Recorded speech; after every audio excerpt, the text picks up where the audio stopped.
আসসালামু আলাইকুম। প্রবাহ নিউজ 24 এর সকালের সংবাদে আপনাদের স্বাগতম। সাথে আছি আমি জান্নাতুল ফেরদাউস।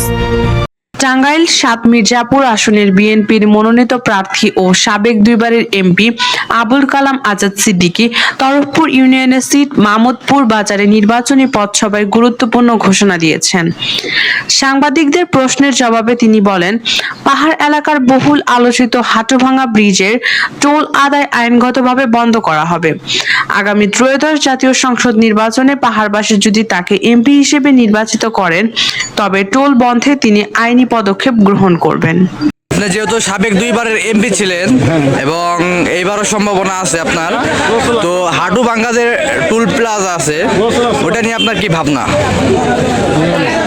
টুল প্লাজা নিয়ে আল্লাহ যদি আমাকে জনগণের ভোট নিয়ে সংসদে যাওয়ার তৌফিক দান করে, এই টোলটা দীর্ঘদিন যাবৎ যেহেতু আদায় হচ্ছে, এই বিষয়টি নিয়ম নীতি দেখে আইনগতভাবে আমি পদক্ষেপ নেব।